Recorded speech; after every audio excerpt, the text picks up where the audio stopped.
बड़ा interesting movement US futures में दिख रहा है। अब 83 अंकों की कमजोरी डाउ फ्यूचर्स में है और नास्डैक फ्यूचर्स अभी भी 225 अंकों से ज़्यादा की ही कमजोरी यहाँ पर दिखाई दे रही है।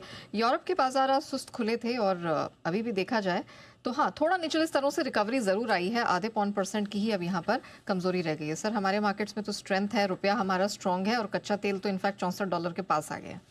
बिल्कुल। तो ग्लोबल मार्केट्स में पहले अच्छी खबर जिन्होंने डाउ नास्डैक फ्यूचर्स को कमज़ोर किया, फिर पहले ख़राब खबर, फिर थोड़ी राहत वाली खबर की चीन बात करने को तैयार है, उससे रिकवरी आई है। अब देखते हैं आज रात को अमेरिका में क्या होता है। देखिए, ये कहना मुश्किल है कि 72 पॉइंट डाउन नीचे या 250 पॉइंट नीचे आपका नास्डैक फ्यूचर है, एक्चुअली क्या बंद होगा, दिन भर में क्या कुछ होगा। तो ये एक चीज़ अभी जो मुझे संकेत मिल रहा है वो मैं बताना चाहता हूँ आपको क्लियर।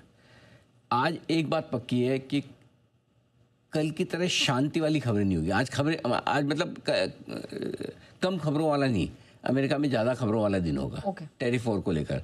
इसका मतलब क्लियर कट है कि चीन की खबरें हैं, ये भी कंफर्मेशन आएगी। अभी तो न्यूज एजेंसीज के हवाले से हैं। अगर व्हाइट हाउस या ट्रंप की तरफ से भी कोई और, अगर चीन ने स्टेटमेंट दिया तो देखो एक चीज़ है, अमेरिका स्टेटमेंट दे दे और अमेरिका के स्टेटमेंट के देने के बाद बाकी सारे देश क्या करते मालूम है, उनको 4 बार पढ़ते हैं, 5 बार सुनते हैं।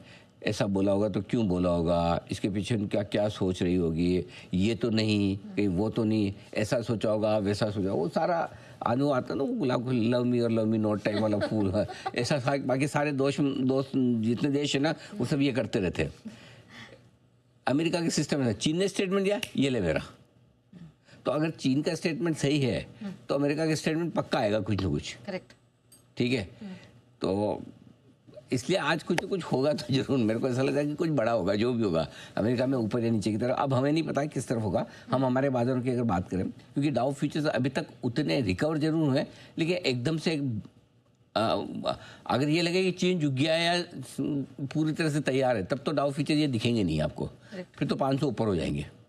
करेक्ट। सो अभी वो भी नहीं आ रहा, न्यूट्रल हुए हैं। तो देखते हैं क्या कुछ होता है। तो हम कोई जंप करने की कोशिश नहीं करेंगे। अब आइए अपने डेटा पर बात करते हैं। निफ्टी 23,400 के आसपास है।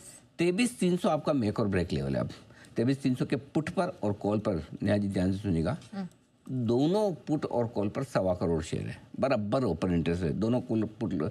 ये एक स्टेटमेंट आया है जिसने पुट राइटर को मजबूत कर दिया, कॉल राइटर बैकफुट पे आ गया, 100 पॉइंट ऊपर कर दिया, 23,400। अब जो रेंज बचे हुए समय के लिए निफ्टी की 23,300 23,500 के ऊपर, 23,500 के कॉल पर 1 करोड़ 30 लाख शेयर खड़े हैं। 23,400 पे आप आए, यहाँ पर भी 1 करोड़ 12 लाख शेयर है, वो अपनी जगह। सो 23,300 23,500 की रेंज में चलेगा बाजार निफ्टी के हिसाब से। तो 23,300 के आसपास आते ही खरीदारी आएगी, 23,500 के आसपास आते ही बिक वाली।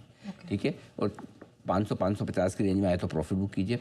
जो भी करना है आपको, लॉन्ग या शॉर्ट इंट्राडे करना है, ओवरनाइट पोजीशन कम नहीं रखनी है, कम रखनी है। और रखें अगर आप फ्यूचर्स में तो ऑप्शन से हेज जरूर करें, और ऑप्शन में करें तो ऑप्शन सेल करने में 2 बार सोचें, 3 बार सोचें, 5 बार सोचें, जितनी बार सोच पाए उतनी बार सोचें। और तब तक सोचें जब तक आपके मन में ये पक्का हो जाए कि नहीं बेचूंगा ताकि सोचते रहें, है ना। ये हो गया आपका। अब रहा सवाल बैंक निफ्टी का 53,000 पे।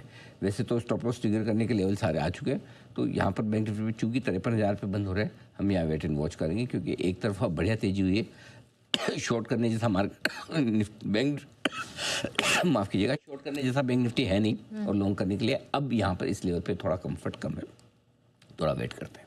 ओके, ठीक है। चलिए, निफ्टी बैंक निफ्टी पर अभी ये राय बनती हुई, लेकिन आइए सीढ़ी